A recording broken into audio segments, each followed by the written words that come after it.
Hello दोस्तों, नमस्कार। मैं शैलेंद्र कुमार आप सभी का स्वागत करता हूं आपके अपने चैनल एग्री नॉलेज प्लस पर। दोस्तों, हम लोगों ने पिछली क्लास में सब्जी विज्ञान यानी ओलेरीकल्चर के बारे में विस्तार से पढ़ा था और उसके अंतर्गत हम लोगों ने कुछ महत्वपूर्ण कद्दू वर्गीय सब्जियां और उनसे रिलेटेड जो कीट या डिजीजेज होती हैं उनके बारे में भी अध्ययन किया था। आज हम लोग उसी से रिलेटेड कुछ महत्वपूर्ण प्रश्न लेकर आए हैं जो कि लगभग सभी प्रतियोगी परीक्षाओं के लिए अत्यंत ही उपयोगी होंगे। और कुछ हमारे मित्र या भाई टेलीग्राम चैनल पे आगे पूछ रहे थे कि ये जो सर सीरीज चल रही क्या सभी प्रतियोगी परीक्षाओं के लिए जो कि एग्रीकल्चर से रिलेटेड हैं उन सभी के लिए उपयोगी है। तो हम सभी लोगों को बताना चाहते हैं कि जो सीरीज चल रही है वो एग्रीकल्चर का हो या नॉन एग्रीकल्चर एग्ज़ाम हो, सभी के लिए बहुत ही महत्वपूर्ण है, क्योंकि एग्रीकल्चर से रिलेटेड जो प्रश्न है वो लगभग में सभी प्रतियोगी परीक्षाओं में पूछे जाते हैं। और ये उन लोगों के लिए विशेष है जो LT ग्रेड की तैयारी कर रहे हैं, agriculture technical assistant, UP can supervisor, TGT, PGT या यूपी PSC से रिलेटेड कोई भी अदर एग्ज़ाम। ठीक है दोस्तों, तो किसी भी एग्ज़ाम में अगर सब्जी विज्ञान से संबंधित कोई प्रश्न बनता है तो उन सभी के लिए ये बहुत ही उपयोगी होगी। आइए इसी के साथ देखते हैं आज का मोटिवेशनल कोट्स और स्टार्ट करते हैं अपना आज का सेशन। आज का मोटिवेशनल कोट्स है, जब तक तुम दौड़ो, जब तक तुम दौड़ने का साहस नहीं जुटाओगे, जब तक तुम दौड़ने का साहस नहीं जुटाओगे तब तक तुम्हारे लिए प्रतिस्पर्धा में जीतना सदा असंभव बना रहेगा। दोस्तों, जब तक कि हम किसी कार्य को स्टार्ट ही नहीं करते हैं तो वहाँ जीत और हार की कोई बात ही नहीं होती है। तो जीतने के लिए हमें दोस्तों मतलब अपने कार्य को स्टार्ट करना होगा। ठीक है, भले हम धीरे चलें लेकिन आज के समय में चलना बहुत ही ज़रूरी है। अगर हम प्रतिस्पर्धा में शामिल होना चाहते हैं तो हमें मतलब तैयारी अवश्य करनी पड़ेगी, क्योंकि बगैर तैयारी के हम प्रतिस्पर्धा वर्तमान समय की नहीं कर सकते। आइए इसी के साथ देखते हैं फर्स्ट क्वेश्चन जो रहा आपकी स्क्रीन पर। उद्यान विज्ञान की वह शाखा जिसके अंतर्गत हम शाखोत्पादन का अध्ययन करते हैं। इसके ऑप्शंस हैं, फर्स्ट ओलेरीकल्चर, सेकंड है फ्लोरिकल्चर, पोमोलॉजी और लास्ट है हॉर्टिकल्चर। आप लोग बताएंगे इसका राइट आंसर क्या होगा। जी हाँ, इसका राइट आंसर होगा ओलेरीकल्चर। ओलेरीकल्चर के अंतर्गत ही हम शाखोत्पादन या सब्जी उत्पादन का अध्ययन करते हैं। और फ्लोरिकल्चर के बारे में, फ्लोरिकल्चर में पुष्पोत्पादन, पोमोलॉजी फलोत्पादन और हॉर्टिकल्चर, ये जो ओलेरीकल्चर, फ्लोरिकल्चर, पोमोलॉजी जो अभी हम लोग इसके बारे में पढ़ रहे हैं ये सभी हॉर्टिकल्चर के ही अंतर्गत आती हैं। आइए, हॉर्टिकल्चर को उद्यान विज्ञान भी कहा जाता है। आइए बारी बारी से एक एक के बारे में हम देखते हैं।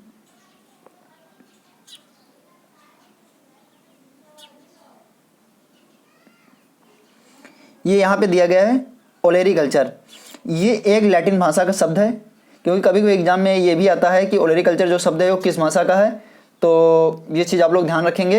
ये एक लैटिन भाषा का शब्द है, इसके अंतर्गत सब्जी उत्पादन का अध्ययन किया जाता है। बात करते हैं सेकंड, ये फ्लोरिकल्चर, या एक लैटिन भाषा का शब्द है, इसके अंतर्गत पुष्पोत्पादन या बागों को अलंकृत करने वाले पौधों का ज्ञान प्राप्त किया जाता है। Third, pomology. पोमोलॉजी के अंतर्गत ये भी एक लैटिन, यहाँ पे एक चीज़ ध्यान देने वाली बात ये है कि ये लैटिन और ग्रीक दो शब्दों से मिलकर बना है। ये देखो, ये लैटिन भाषा का है, फ्लोरिकल्चर भी लैटिन भाषा का, लेकिन पोमोलॉजी, क्योंकि एग्जाम में यही आता है कि पोमोलॉजी शब्द है वो किन दो शब्दों से मिलकर बना है, तो आप लोग इसका राइट आंसर देंगे लैटिन और ग्रीक। ठीक है, ये चीज़ आप लोग ध्यान रखेंगे, कई बार एग्जाम में पूछा जा चुका है। पोमोलॉजी जो है लैटिन और ग्रीक दो शब्दों से मिलकर बना है, इसके अंतर्गत हम फलोत्पादन एवं फसलों का ज्ञान प्राप्त किया जाता है। हॉर्टिकल्चर की बात करते हैं, ये भी एक लैटिन भाषा का शब्द है, इसके अंतर्गत हम उद्यान में फसलों एवं पौधों को उगाने का अध्ययन करते हैं। ठीक है, आइए इसी के साथ आगे बढ़ते हैं और नेक्स्ट क्वेश्चन देखते हैं। नेक्स्ट क्वेश्चन है, सब्जियों के उत्पादन में उत्तर प्रदेश का कौन सा स्थान है। मैं छूट गया यहाँ पे। सब्जियों के उत्पादन में उत्तर प्रदेश का कौन सा स्थान है, प्रथम, दूसरा, तीसरा, चौथा। आप लोग बताएंगे इसका राइट आंसर क्या होगा। जी हाँ, सब्जियों के उत्पादन में जो उत्तर प्रदेश का स्थान है वर्तमान समय में दूसरा है, और प्रथम स्थान पे बात की जाए, प्रथम पे कौन है, पश्चिम बंगाल। ठीक है, प्रथम पे पश्चिम बंगाल है, ये चीज़ आप लोग ध्यान रखेंगे। ये जो 2018-19 का फोर्थ एस्टीमेट जारी हुआ था, एडवांस एस्टीमेट, उसके अकॉर्डिंग जो उत्तर प्रदेश का स्थान है सब्जी उत्पादन में वो दूसरा है और पश्चिम बंगाल का प्रथम स्थान है।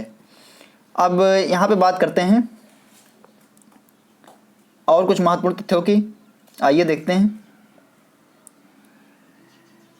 सब्जियों के उत्पादन में प्रथम स्थान पश्चिम बंगाल का और उत्पादकता में प्रथम स्थान तमिलनाडु का है। ठीक है, और उत्तर प्रदेश का जो है वो उत्पादन में दूसरा स्थान है, ये चीज़ आप लोग ध्यान रखेंगे। यहाँ पे दिया गया है जो पश्चिम बंगाल का स्थान है ये उत्पादन में प्रथम स्थान है, और उत्पादकता में प्रथम स्थान की बात की जाए तो तमिलनाडु का है। विश्व स्तर पे सब्जियों के उत्पादन में प्रथम स्थान चीन का और दूसरा भारत का है। पत्ता गोभी के उत्पादन में भारत का तीसरा स्थान है, यानी कि कैबेज, और कलीफ्लावर की बात की जाए तो फूल गोभी के उत्पादन में भारत का प्रथम स्थान है। आलू, मटर, प्याज इत्यादि के उत्पादन में भारत का दूसरा स्थान है। ठीक है, फूल गोभी के उत्पादन में पहला है, और पत्ता गोभी जो होती है कैबेज, इसके उत्पादन में भारत का तीसरा स्थान है, ये चीज़ भी आप लोग ध्यान रखेंगे। इसी के साथ आगे बढ़ते हैं और नेक्स्ट क्वेश्चन देखते हैं। वर्षा उपहार पीला मोज़ेक प्रतिरोधी किस्म है। जो उड़सा उपहार, जो ये वर्षा उपहार वैरायटी है, ये मतलब येलो मोज़ेक जो लगता है उसके प्रति प्रतिरोधी किस्म है। तो आप लोग बताएंगे इसमें ये किसकी किस्म है। वर्षा उपहार जो है ये किसकी किस्म है। एबिल मॉस्कस एस्कुलेंटम, सोलेनम मेलोजिना, या लिंजेरिया सिसेरिया, या सिट्रूलस, यहाँ पे सिट्रस लिख गया है, यहाँ पे होगा सिट्रूलस लेंटस। ठीक है, आप लोग बताएंगे इसका राइट आंसर क्या होगा। जी हाँ, इसका राइट आंसर होगा एबिल मॉस्कस एस्कुलेंटम, और इसका नाम क्या है, भिंडी।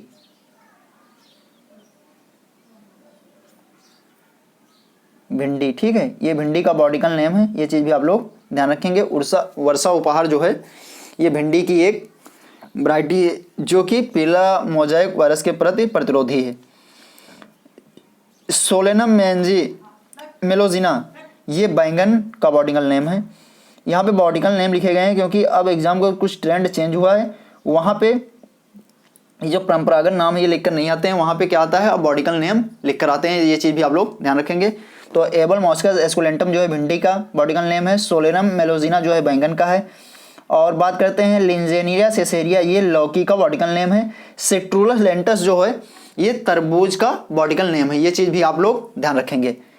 लिंजेरिया सिसेरिया जो है लौकी का है, और सिट्रस लेंटस जो है ये किस का है, तरबूज का बॉटिकल नेम है, ये चीज़ आप लोग ध्यान रखेंगे। इसी के साथ आगे बढ़ते हैं और नेक्स्ट क्वेश्चन देखते हैं।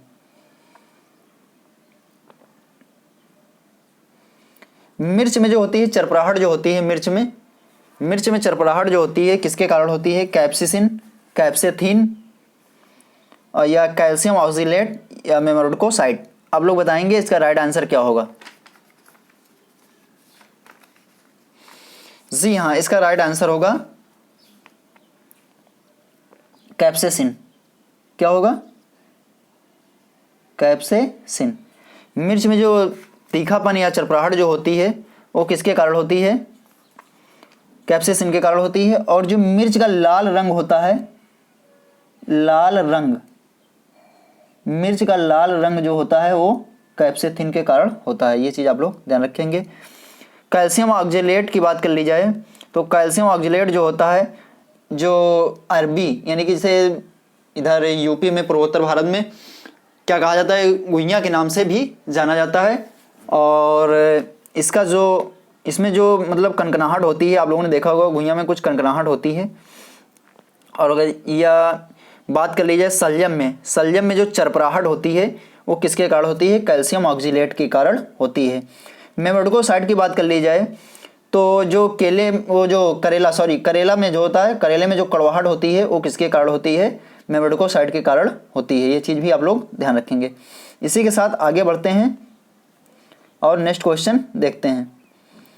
आहार विशेषज्ञ के अनुसार व्यक्ति को प्रतिदिन संतुलित आहार के रूप में कितनी सब्जी लेनी चाहिए? चाहे आप आहार विशेषज्ञ या ICMR, कभी कभी ये भी लिख के आता है Indian council of medical research के अकॉर्डिंग, जो प्रति व्यक्ति अनुसार प्रतिदिन प्रति व्यक्ति को संतुलित आहार के रूप में कितनी सब्जी लेनी चाहिए। तो इसका राइट आंसर आप लोग बताएंगे क्या होगा? 300 ग्राम, 275 ग्राम, 150 ग्राम या 100 ग्राम?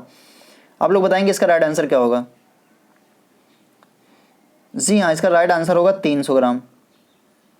ठीक है, और 300 ग्राम को भी डिवाइड किया गया है, जिसमें से 125 ग्राम पत्ते वाली सब्जियां हैं, पत्ते वाली। ठीक है, 125 ग्राम अन्य है, अन्य सब्जियां हैं, और 75 ग्राम की बात कर ली जाए तो ये कौन सी हैं? जड़ वाली। ये चीज़ भी आप लोग ध्यान रखेंगे। जड़ वाली सब्जियां जैसे गाजर है, मूली है, चुकंदर है, सलजम इत्यादि कौन सी हैं? ये जड़ वाली सब्जियां हैं। ये चीज़ भी आप लोग ध्यान रखेंगे। इसी के साथ आगे बढ़ते हैं और नेक्स्ट देखते हैं। भिंडी हिबिस्कस एकुलेंटस, जो हिबिस्कस एकुलेंटस है का फल प्रकार है लेग्यूम, लोमेंटम, कैप्सूल या पीपो? आप लोग बताएंगे इसका राइट आंसर क्या होगा?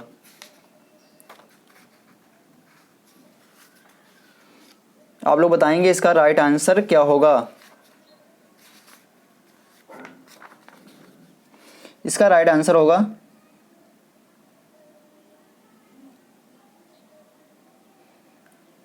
इसका राइट आंसर कैप्सूल। क्या होगा? कैप्सूल। भिंडी का जो भिंडी हिबिस्कस एस्कुलेंटस है का फल प्रकार जो है क्या है? कैप्सूल होता है। पीपो की बात कर ली जाए, पीपो जो होता है कुकुरबिटेसी कुल की जो सब्जियां होती हैं, कुकुरबिटेसी कुल की जो सब्जियां होती हैं उनका जो फल प्रकार होता है वो क्या कैसा होता है? पीपो होता है। और लोमेंटम की बात कर ली जाए, लोमेंटम ये फल प्रकार होता है मूंगफली, मूंगफली और मूंगफली प्लस किसका होता है? मूंगफली, और दूसरा होता है इमली। मूंगफली और इमली का जो फल प्रकार होता है वो कैसा होता है? लोमेंटम। लेग्यूम की बात कर ली जाए तो लेग्यूम में जैसे दलहनी कुल की फसलें जैसे मटर, सेम इत्यादि का जो फल का टाइप होता है वो कैसा होता है? लेग्यूम होता है। ये चीज़ भी आप लोग ध्यान रखेंगे। इसी के साथ आगे बढ़ते हैं और नेक्स्ट क्वेश्चन देखते हैं।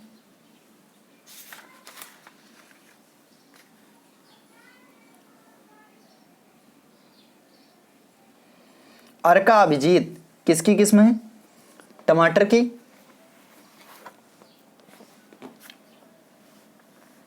लोबिया की, फ्रेंच बीन की, चौलाई की? आप लोग बताएंगे इसका राइट आंसर क्या होगा?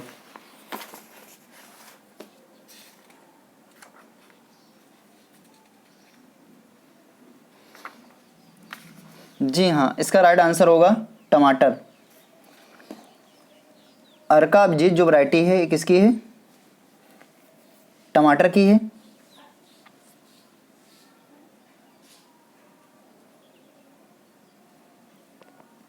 ठीक है, और यहाँ भी बात कर लेते हैं लोबिया। लोबिया जो है ये किसकी? लोबिया की मतलब जो IIHR, ये जो अर्का वैरायटी है ये कहाँ से निकली हैं? IIHR Indian institute of horticulture research, Bengaluru से निकली हुई वैरायटियाँ हैं। और वहाँ से निकली हुई लोबिया की एक महत्वपूर्ण वैरायटी है अर्का समृद्धि। अर्का समृद्धि। ठीक है, फ्रेंच बीन की जैसे बात कर ली जाए अर्का बोल्ड। अर्का बोल्ड जो है ये फ्रेंच बीन की है, अर्का बोल्ड, अर्का बोल्ड।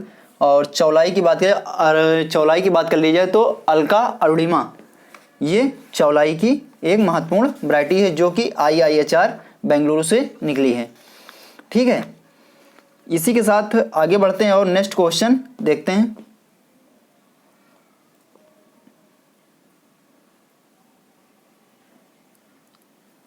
यहाँ पे 1 मिनट रुकते हैं दोस्तों, जरा पिछला क्वेश्चन।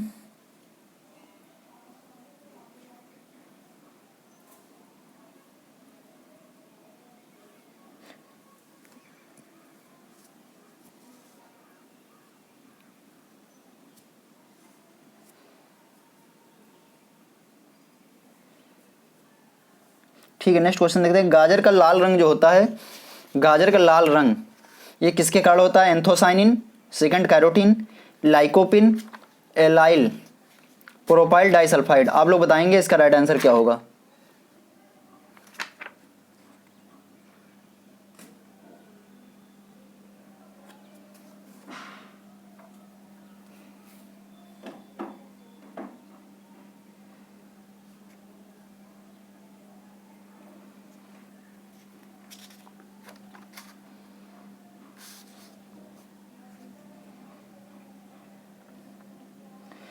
गाजर को लाल रंग जो होता है anthocyanin, carotene, lycopene, allyl propyl disulphide. आप लोग बताएंगे इसका राइट आंसर क्या होगा। जी हाँ, इसका राइट आंसर होगा एंथोसाइनिन। गाजर का जो लाल रंग होता है वो किसके कारण होता है? एंथोसाइनिन के कारण होता है।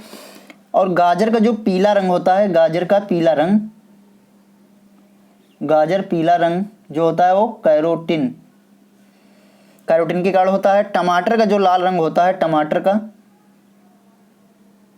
टमाटर लाल जो होता है, टमाटर का लाल रंग लाइकोपिन के कारण होता है। एलाइल प्रोपाइल डाइसल्फाइड, जो प्याज में जो गंध आती है वो किसके कारण आती है? एलाइल प्रोपाइल डाइसल्फाइड के कारण आती है। और ये एक सल्फाइड यौगिक होता है, कभी कभी सल्फर यौगिक, क्योंकि कभी कभी एग्जाम में लिख के आता है कि जो प्याज में गंध आती है वो किस यौगिक के कारण होती है, तो वहाँ पे सल्फर अगर नाम लिख के आ रहा है सल्फर यौगिक, तो आप लोग वो आपका जो होगा राइट आंसर होगा। ये चीज़ भी आप लोग ध्यान रखेंगे, क्योंकि कभी ये पूरा नाम नहीं लिख के आता है वहाँ पे लिख के आएगा सल्फर यौगिक। तो जो ये गंध आती है वो किसके कारण आती है? सल्फर यौगिक के कारण आती है। आइए इसी के साथ आगे बढ़ते हैं और नेक्स्ट क्वेश्चन देखते हैं।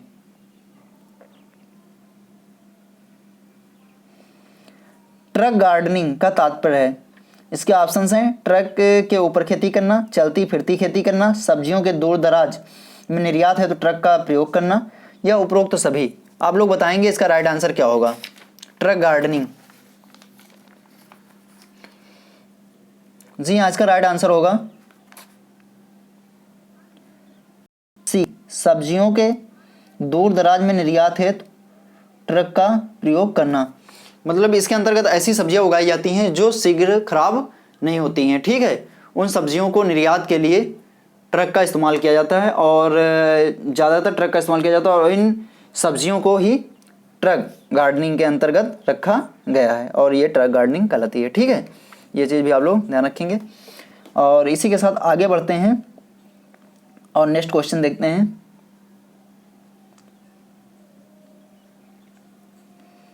गाजर में जो कोर स्पॉट यानी कैविटी स्पॉट किसकी कमी से होता है? गाजर में जो कोर स्पॉट बनता है यानी कि जिसे कैविटी स्पॉट भी कहा जाता है, किसकी कमी से होता है? आप लोग बताएंगे इसका राइट आंसर क्या होगा। Calcium, manganese, oxygen, boron. इसका राइट आंसर होगा कैल्शियम। क्या होगा?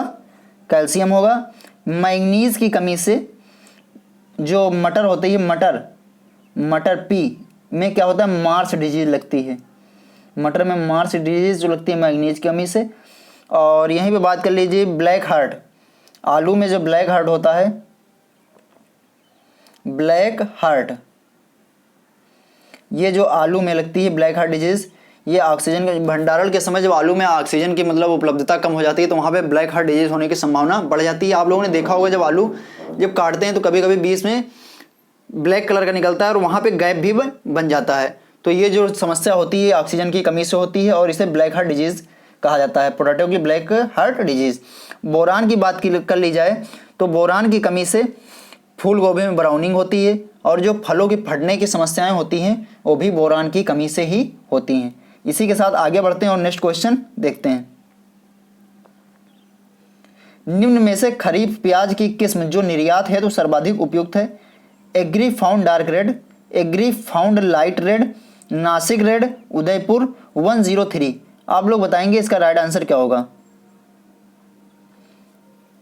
जी हाँ, इसका राइट आंसर होगा एग्री फाउंड डार्क रेड। ये जो है खरीफ प्याज की निर्यात है तो सर्वाधिक उपयुक्त किस्म है। और बात कर लेते हैं Agrifound light red, Nasik red की। तो ये जो किस्में हैं ये रबी प्याज की किस्में हैं, रबी सीजन के जो प्याज होता है उसकी किस्में हैं। उदयपुर 103 ये खरीफ प्याज की किस्म है, खरीफ प्याज, ठीक है। 103 खरीफ प्याज की है, लेकिन 101 अगर आएगा, उदयपुर 101 और 102 उदयपुर, ठीक है। तो ये किसकी किस्में हैं? ये रबी प्याज की किस्में हैं। ये चीज़ भी आप लोग ध्यान रखेंगे, ये भी एग्जाम में आ चुका है। और इसी के साथ आगे बढ़ते हैं और नेक्स्ट क्वेश्चन देखते हैं। निम्न में से किस सब्जी में सर्वाधिक रेटिनॉल पाया जाता है? देसी पालक में, बीट लीफ में, धनिया की पत्तियों में, मेथी की पत्तियों में। आप लोग बताएंगे इसका राइट आंसर क्या होगा? जी हाँ, इसका राइट आंसर होगा बीट लीफ। बीट लीफ में जो होता है रेटिनॉल यानी कि विटामिन ए सर्वाधिक मात्रा में पाया जाता है। ये करीब में 9770 IU प्रति 100 ग्राम, 9770 IU प्रति 100 ग्राम। और यहाँ पे आप लोग सोच रहे हैं कि IU क्या है? इसे ये इंटरनेशनल यूनिट कहा जाता है। और इसके अकॉर्डिंग जो होती है, इस मात्रा होती है बीट में रेटिनॉल की 9770 IU प्रति 100 ग्राम पाई जाती है। और धनिया में बात कर ली जाए तो धनिया में ये लगभग में 6917 मिलीग्राम प्रति 100 ग्राम पाई जाती है। और मेथी की पत्तियों में ये जो होती है, मेथी की पत्तियों में 6450 IU प्रति 100 ग्राम होती है, ठीक है। इसी के साथ आगे बढ़ते हैं और नेक्स्ट क्वेश्चन देखते हैं। यहाँ पे रेटिनॉल लिखा है, तो अब क्वेश्चन जो होते हैं अब इसी तरह के एग्जाम में पूछे जाते हैं, तो इसलिए आप लोगों को जो विटामिन हैं उनके रासायनिक नाम भी याद रखने हैं। निम्न में से खरीफ प्याज हेतु बीज दर क्या है? 10 से 12 किलोग्राम प्रति हेक्टेयर, 12 से 15 किलोग्राम प्रति हेक्टेयर, 8 से 10 किलोग्राम प्रति हेक्टेयर, 20 से 25 किलोग्राम प्रति हेक्टेयर। आप लोग बताएंगे इसका राइट आंसर क्या होगा? जी हाँ, इसका राइट आंसर होगा 12 से 15 किलोग्राम प्रति हेक्टेयर। खरीफ के लिए ये है। और रबी प्याज की बात कर ली जाए तो 10 से 12 किलोग्राम बीज की आवश्यकता पड़ती है। 8 से 10 किलोग्राम अगर नर्सरी करके प्याज की रोपाई की जाती है तो 8 से 10 किलोग्राम बीज की आवश्यकता प्रति हेक्टेयर पड़ती है, ठीक है। आइए इसी के साथ आगे बढ़ते हैं और नेक्स्ट क्वेश्चन देखते हैं। निम्न में प्याज की फैमिली है एम्ब्रिलेडेसी, एम्ब्लीफेरी, मालवेसी, क्रूसीफेरी। आप लोग बताएंगे इसका राइट आंसर क्या होगा?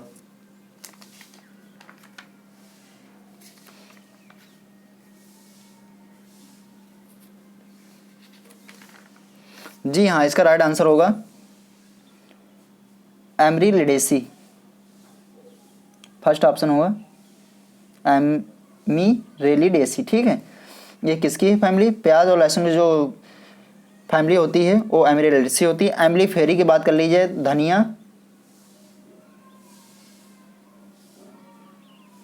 गाजर,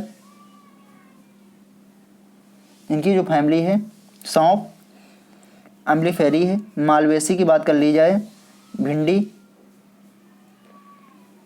की जो फैमिली है मालवेसी है। क्रूसीफेरी की बात कर ली जाए तो इसके अंतर्गत सरसों वर्गीय, जैसे सरसों, फूल गोभी, पात गोभी यानी कि सभी कोलक्रॉप, ये सभी किसके अंतर्गत आती हैं? ये जो हैं सभी क्रूसीफेरी के अंतर्गत रखी गई हैं, ठीक है। इसी के साथ आगे बढ़ते हैं और नेक्स्ट क्वेश्चन देखते हैं।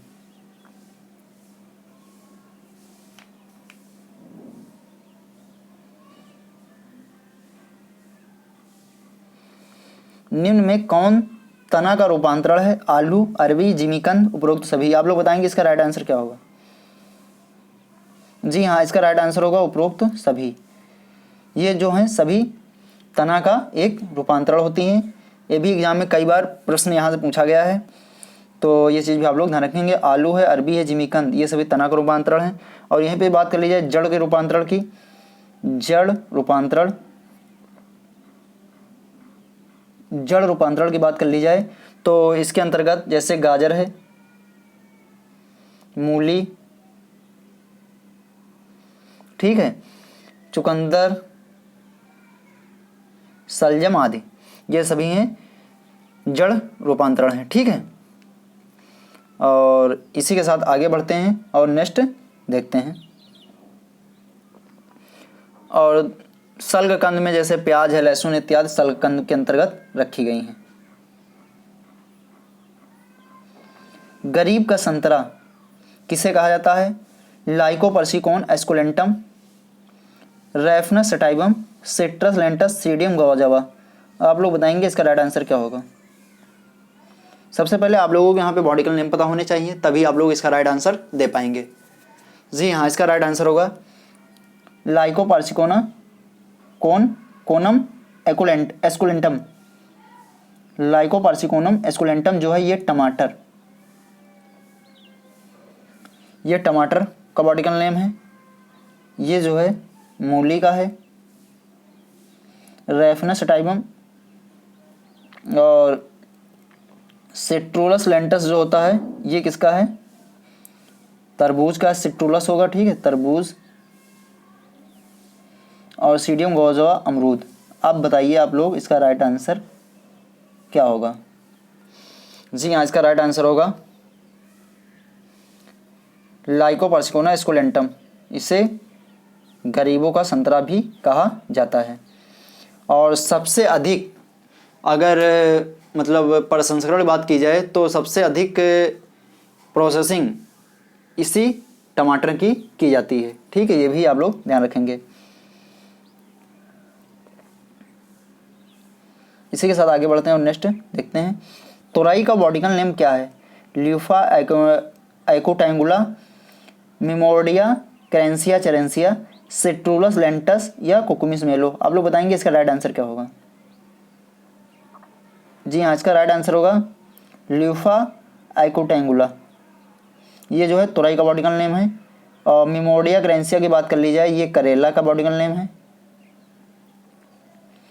सिट्रुलस लेंटस जो है ये तरबूज का है।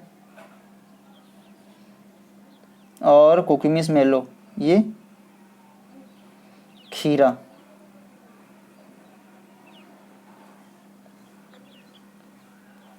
यहाँ पे खरबूजा, ठीक है, ये होगा खरबूजा या ककड़ी, ठीक है, इसका बॉटिकल नेम है।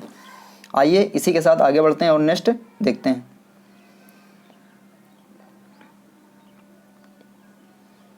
निम्न में से किसमें ऑक्जेलिक अम्ल पाया जाता है। चना, मटर, हल्दी, आलू। आप लोग बताएंगे इसका राइट आंसर क्या होगा। जी हाँ, इसका राइट आंसर होगा चना।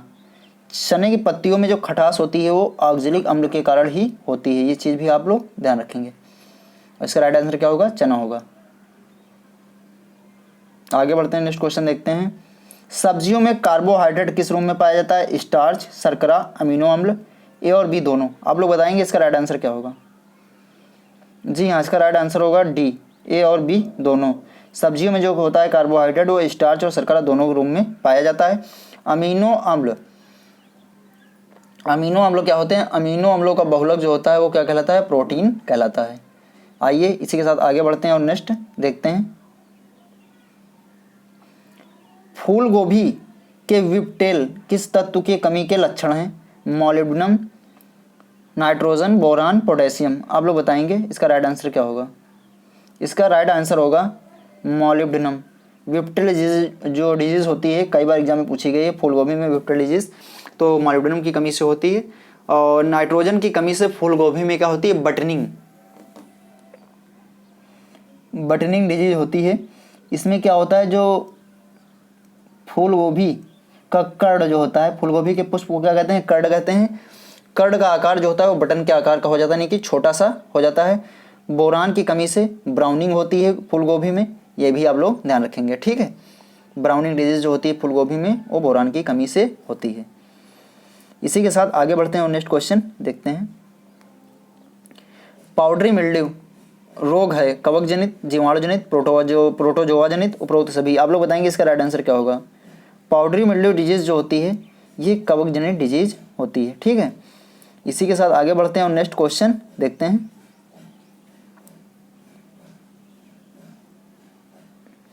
फल मक्खी यानी कि फ्रूट फ्लाई अंडे कहाँ पर देती है। मिट्टी के नीचे, पत्तियों के नीचे, फलों की छाल के नीचे, पेड़ों की छाल के नीचे। आप लोग बताएंगे इसका राइट आंसर क्या होगा। जी हाँ, इसका राइट आंसर होगा फलों की छाल के नीचे। कुछ जो छोटे फल होते हैं, छोटे फलों में ये फल मक्खी जो होती है छेद करके अंडे उसके अंदर रख देती है, और जो कैटरपिलर होता है, कैटरपिलर अंदर से ही फलों को खाना स्टार्ट कर देता है, और जिससे कि फल सड़कर खराब हो जाता है। आइए इसी के साथ आगे बढ़ते हैं और नेक्स्ट क्वेश्चन देखते हैं। और ये कद्दू वर्गीय फसलों को काफ़ी नुकसान पहुंचाती है। अर्का मधु किसकी किस्म है। खरबूजा, तरबूज, काशीफल, टिंडा। आप लोग बताएंगे इसका राइट आंसर क्या होगा। जी हाँ, इसका राइट आंसर होगा खरबूजा। अर्का मधु जो है किसकी किस्म है, खरबूजे की किस्म है। आगे बढ़ते हैं और नेक्स्ट क्वेश्चन देखते हैं। बैनिक ऐसा हिस्पिडा किसका बॉटिकल नेम है। पेठा, तरबूज, काशीफल या टिंडा। आप लोग बताएंगे इसका राइट आंसर क्या होगा। जी हाँ, इसका राइट आंसर होगा पेठा, जिसे एसगार्ड भी कहा जाता है। क्या कहते हैं, एसगार्ड, एसगार्ड, एसगार्ड, ठीक है। आगे बढ़ते हैं और नेक्स्ट देखते हैं। किस कद्दू वर्गीय फसल का वानस्पतिक प्रवर्धन किया जाता है। परवल जो यानी कि प्रोपगेशन जो होता है वो इसमें से किस फसल का प्रोपगेशन जो होता है वह मतलब वानस्पतिक प्रोपगेशन होता है। आप लोग बताएंगे इसका राइट आंसर क्या होगा। जी हाँ, इसका राइट आंसर होगा परवल। वानस्पतिक प्रवर्धन की बात की जाए तो परवल के किया जाता है, बाकी सभी को बीज के द्वारा प्रवर्धन होता है, ठीक है। आगे बढ़ते हैं और नेक्स्ट देखते हैं। कद्दू का मोज़ेक किसके द्वारा लगता है। बैक्टीरिया, फंजाई, शैवाल या वायरस। आप लोग बताएंगे इसका राइट आंसर क्या होगा। जी हाँ, इसका राइट आंसर होगा वायरस। मोज़ेक डिजीज जो होती है ये वायरस जनित होती है। आगे बढ़ते हैं। कॉकमा सटाइवस किसका बॉटिकल नेम है। ककड़ी, खीरा, तरबूज, टिंडा। आप लोग बताएंगे इसका राइट आंसर क्या होगा। इसका राइट आंसर होगा खीरा। खीरा का जो बॉटिकल नेम है क्या है, कॉकमस सटाइवस। नेक्स्ट देखते हैं। यहाँ से रिवीजन देखते हैं जो पिछली क्लास में हम लोगों ने पढ़ा था, कुछ महत्वपूर्ण कद्दू वर्गीय सब्जियों के बारे में, उन्हीं का फटाफट रिवीजन कर लेते हैं, क्योंकि रिवीजन करने से जो चीज़ें हमें ध्यान नहीं है वो एक बार रिवाइज हो जाएंगी और वो हमेशा के लिए याद हो जाएंगी। लौकी, लौकी को बॉटल गार्ड भी कहा जाता है। इसका साइंटिफिक नेम क्या है, लेजेनेरिया सेसेरिया है, जिसकी अभी हमने चर्चा भी की थी। और वैज्ञानिक नाम हिंदी में इसका लेजेनेरिया सेसेरिया। बीज दर की बात की जाए तो 4 से 5 किलोग्राम प्रति हेक्टेयर कितनी आवश्यकता होती है, 4 से 5 किलोग्राम प्रति हेक्टेयर। डिस्टेंस की बात की जाए तो लाइन से लाइन की दूरी 2.5 मीटर और पौध से पौध की दूरी 0.75 मीटर रखी जाती है। महत्वपूर्ण किस्में इसकी जो हैं, पूसा मेघदूत, पूसा नवीन, थार समृद्धि, अर्का बिहार, पूसा समर, प्रोफुलिक राउंड, ठीक है। ये इसकी महत्वपूर्ण किस्में हैं। इसी के साथ देखते हैं नेक्स्ट। करेला, करेले को इंग्लिश में बिटर गार्ड भी कहा जाता है और इसका बॉटिकल नेम क्या है, मेमोडिका करेंसिया या चरेंसिया, ठीक है। और ये किस फैमिली से बिलोंग करती है, कुकुरबिटेसी। बीज दर की बात की जाए तो 4 से 5 किलोग्राम प्रति हेक्टेयर बीज की आवश्यकता पड़ती है। जलवायु ग्रीष्मकालीन जलवायु, भूमि दोमट। बीज बोने का समय, मैदानी क्षेत्रों में जो बीज बोने का समय होता है वो फरवरी मार्च होता है, और वर्षाकालीन फसल की बुआई जो होती है वो जुलाई में की जाती है। और यहीं पे पहाड़ी क्षेत्रों की बात कर ली जाए तो इसकी बुआई जो होती है वो मार्च अप्रैल में की जाती है। खाद्य एवं उर्वरक की बात कर ली जाए तो NPK 80 किलोग्राम का प्रयोग प्रति हेक्टेयर करना चाहिए। सिंचाई की बात कर ली जाए तो 8 से 10 दिन के अंतराल पे या आवश्यकता अनुसार, यानी कि कुछ क्षेत्रों में जो होता है वो नमी बहुत कम रुक पाती है, बलुई मिट्टी होती है, तो उन क्षेत्रों में सिंचाई जो है थोड़ा पहले भी कर सकते हैं, और सामान्यतः इसकी सिंचाई 8 से 10 दिन के अंतराल पर की जाती है। जो सलवन या हार्वेस्टिंग की बात कर ली जाए तो यहाँ पे मृदु लिख गया है, यहाँ पे क्या होगा, मृदु। ठीक है, सलवन जो होता है हरे एवं मृदु फलों को सख्त होने से पहले तोड़ लेना चाहिए। आगे बढ़ते हैं और नेक्स्ट देखते हैं करेला। करेले के लिए जो पौध की डिस्टेंस होती है वो कितनी होती है, 1.25 मीटर, यानी कि लाइन टू लाइन की जो दूरी होती है वो 1.25 मीटर और पौध से पौध की दूरी 0.50 मीटर रखी जाती है। कितनी रखी जाती है, 0.50 मीटर। ठीक है, करेले में कड़वाहट जो होती है मेमेटिकोसाइड के कारण होती है। करेले का पोषक मान की बात कर ली जाए तो करेले में प्रचुर मात्रा में विटामिन ए, बी, सी पाए जाते हैं। इसके अलावा carotene, beta carotene, iron, zinc, potassium, magnesium और मैग्नीज जैसे महत्वपूर्ण तत्व पाए जाते हैं, लेकिन आयरन की इसमें होती काफ़ी अधिकता पाई जाती है। इसी के साथ आगे बढ़ते हैं और नेक्स्ट देखते हैं कद्दू या पंपकिन। बॉटिकल नेम क्या है, कुकुरबिटा मॉस्चेटा है और फैमिली कुकुरबिटेसी है। बीज दर 4 से 5 किलोग्राम प्रति हेक्टेयर आवश्यकता पड़ती है। यहाँ पे देखते हैं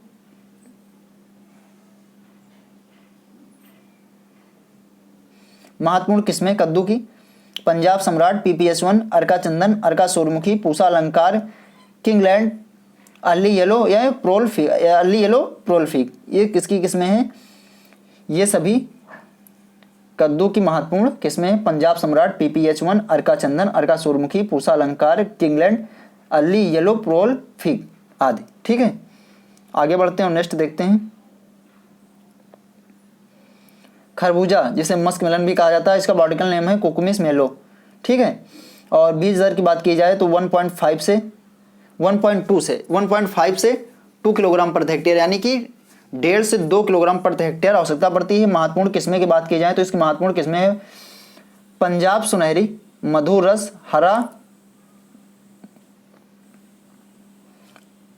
हरा मधु, अर्का मधु, अर्का जीत, पंजाब रसीला इत्यादि इसकी महत्वपूर्ण किस्में हैं। इसी के साथ आगे बढ़ते हैं और नेक्स्ट देखते हैं ककड़ी लॉन्ग मेलो, जिसका बॉटिकल नेम क्या है, कोकुमिस मेलो है। और इसकी वैरायटी की बात की जाए तो यूटिलिज्मा, क्योंकि जो कोकुमिस मेलो होता है ये जो खरबूजा होता है उसका भी बॉटिकल नेम होता है और इसी के अंतर्गत कई वैरायटियाँ पाई जाती है। उसी वैरायटी में एक जो इसके बैकग्राउंड पे आप लोगों को दिखाई दे रही है, ये जो ककड़ी है इसका जो वैरायटी है कौन सी, यूटिलिज्मा है, जो कि कोकुमिस मेलो के अंतर्गत आती है। बीज दर की बात की जाए तो 2 से 2.5 किलोग्राम प्रति हेक्टेयर। महत्वपूर्ण किस्में हैं अर्का शीतल, मजनू की उंगली और लखनऊ अगेती। और लखनऊ सफ़ेद की जो बात कर ली जाए तो वो खरबूजे की एक महत्वपूर्ण लखनऊ सफ़ेद, ठीक है, खरबूजे की एक महत्वपूर्ण वैरायटी है। आगे बढ़ते हैं और नेक्स्ट देखते हैं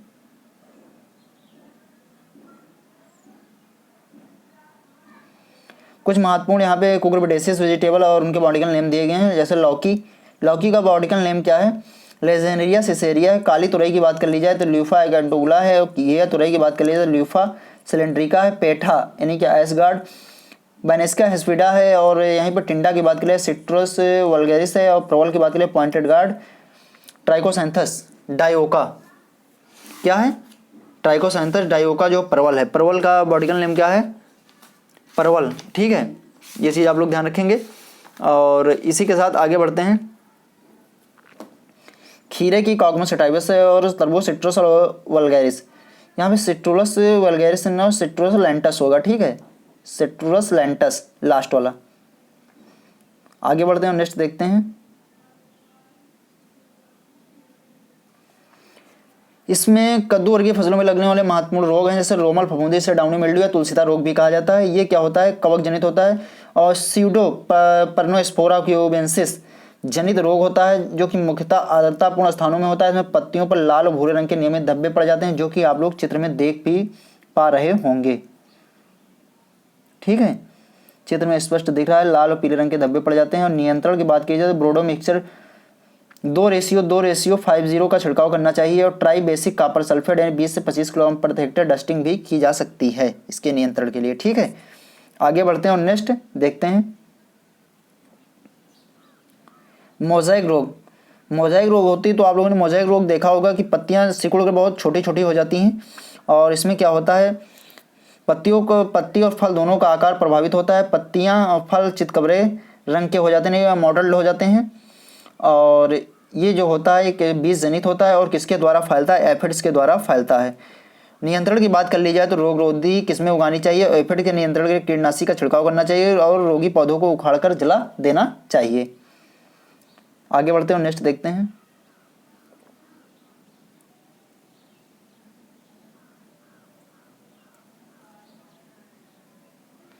पाउडरी मिल्ड्यू को तो आप लोगों ने देखा होगा, और इसका ज़्यादातर प्रकोप जो होता है कद्दू वर्गीय फसलों और मटर के पौधों पर आप लोगों को देखने को मिलता है। इसे चूड़ी लासिता भी कहा जाता है। ये भी एक कवक जनित रोग होता है और इसका जो प्रकोप होता है वो गर्मी के मौसम में अधिक देखने को मिलता है। इस रोग में क्या होता है, पहले पत्तियों की निचली सतह पर, बाद में ऊपरी सतह पर सफ़ेद रंग के पाउडर नुमा धब्बे पड़ जाते हैं। और इसके नियंत्रण की बात कर ली जाए तो कैराथेन 0.1% का छिड़काव करना चाहिए और गंधक के चूड़ की डस्टिंग भी की जा सकती है इसके नियंत्रण के लिए। आगे बढ़ते हैं और नेक्स्ट देखते हैं। कद्दू का लाल कीड़ा, ये बहुत ही हानिकारक कीट है। इसे रेड पंपकिन बीटल भी या लाल भृंग भी कहा जाता है। और इसका बॉडिकल नेम की बात कर ली जाए तो इसका बॉडिकल नेम जो होता है रैफिडोपाल्पा फोबिकोलिस। यह अत्यधिक हानिकारक कीट है और यह पौधों के भूमि की सतह के पास से काट देता है, जिससे क्या होता है, पौधा सूख जाता है या मर जाता है। इससे पौधों और इसका प्रकोप जो होता है वो मार्च अप्रैल के महीने में अधिक देखने को मिलता है। ये जो पौधे छोटे छोटे पौधे होते हैं उन पर ये बहुत ही हानिकारक प्रभाव इनका पड़ता है, क्योंकि ये पौधे निकल रहे होते हैं, इन्हें जब अंकुरण हो रहा होता है तभी ये उनको उस स्टेज में भी काफ़ी नुकसान पहुंचाते हैं, जिससे पौधा सूख जाता है। और नियंत्रण की बात कर ली जाए तो लिंडेन 1% धूल का बुरकाव करना चाहिए और कार्बोफ्यूरान 2 से 3 ग्राम प्रति लीटर पानी में घोल बनाकर स्प्रे भी किया जा सकता है, जिसके द्वारा इसे काफ़ी हद तक नियंत्रित किया जा सकता है। फल मक्खी की बात कर ली जाए तो इसका नाम बैक्टीरियोसेरा कुकुरबिटी है, और जो एडल्ट मक्खियाँ होती हैं फलों को काटकर क्या होता है उसमें अंडे देती हैं, और इसके कैटरपिलर जो होते हैं फलों को अंदर से खा जाते हैं और फल खराब हो जाता है। रोगी पौधों को क्या करना चाहिए, नष्ट कर देना चाहिए। 50 लीटर पानी में 500 ग्राम गुड़, यहाँ पे गुड़ छूट गया लिखना, 500 ग्राम गुड़ और 50 ml मैलाथियन का मिलाकर स्प्रे करना चाहिए। और एसीफेड भी एक इंसेक्टिसाइड आता है, 2 ग्राम प्रति लीटर पानी का स्प्रे किया जा सकता है। ये कॉन्टैक्ट इंसेक्टिसाइड होता है एसीफेड।